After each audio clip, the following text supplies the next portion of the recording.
Hey guys, so I'm sitting here getting ready to go live. I was debating on doing a reading from Jesus Calling this morning, which I usually do, and I haven't done in a while, and I wanted to kind of get back to, and then I also have it on my phone, and so I can't access it until I get off the Facebook. But you can't hear it now. I don't know if you can hear those church bells in the distance. And then we heard like these three. It sounded like almost a cannon, but I don't know what it was. I have no idea, but it was a little unsettling, but also kind of like, is there like a tribute or something? But today is the feast of Corpus Christi. So this might be the way that they celebrate, and the church, I know that there's processions going on and masses that are going on currently, and they do a very beautiful procession in Oberammergau on the Feast of Corpus Christi. We learned from this beautiful woman, Pietra, that we had talked to there yesterday, and we're going to be seeing the Passion play. And so we've actually been, last night, rather than reading, we actually listened to the Gospels of Matthew, Mark, Luke, and John on the Passion, and saw their subtle differences between each of them.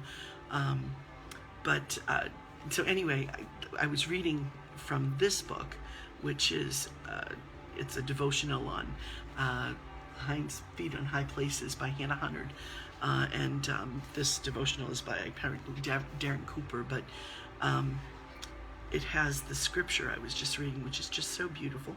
And if I could find it now.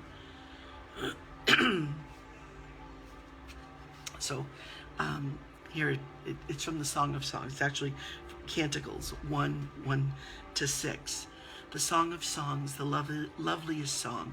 The song of love, the king. No joy on earth compares with his, but seems a broken thing. His name as ointment is poured forth, and all his lovers sing. Draw me, I will run after thee, though my heart's one choice. Thou art my heart's one choice. O bring me to thy royal house, to dwell there and rejoice. There in thy presence, O my King, to feast and hear thy voice.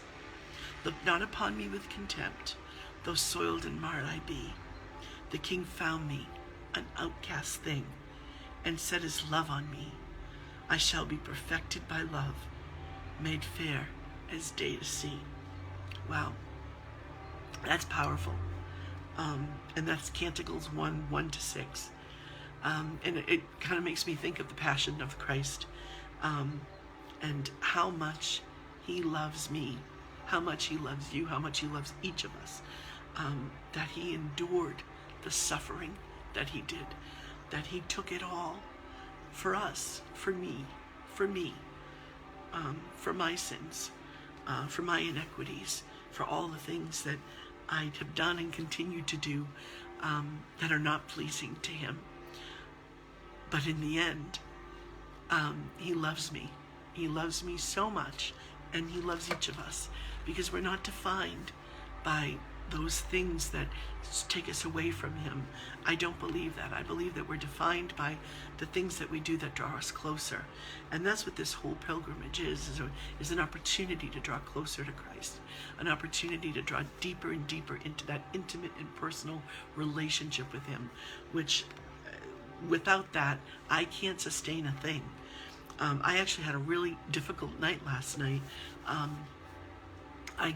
Many of you know I have diabetes, and my blood sugar was like really, really low. It was kind of tanking a couple of times, and I don't understand why, but maybe because I've really gotten a lot of steps and I've done a lot of walking.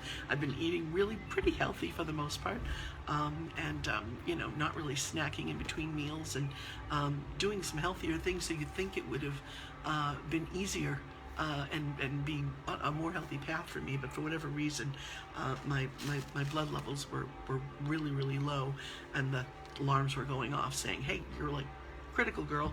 So I didn't get a lot of sleep, and so my original thought was, I want to lament about that. Oh, I'm so tired. Oh, and moan and groan and whatever. I'm so grateful that I'm here. I'm so grateful to be able to be here. I'm so grateful for the gift of being able to witness this passion play, and the gift of being with my beloved to share this experience. And so I have nothing to be lamenting about. But I know that when I do those things, it draws me away from Jesus and not closer to him. And I have to be reminded of those things all the time, because I'm one to complain like the next person.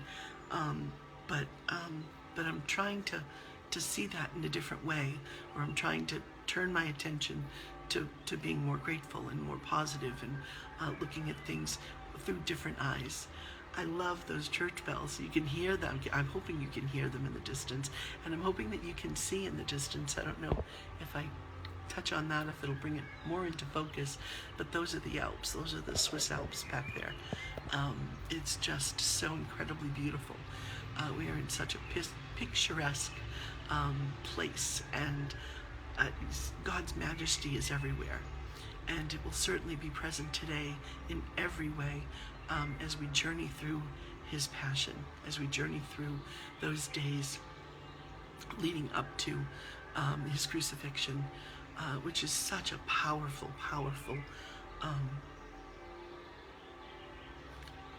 example that he sets for me, that he sets for us.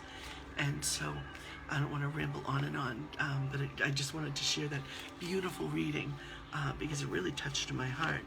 And this little devotional is I'm really diving into it. I got it a while ago, actually, and I haven't really dived into it yet.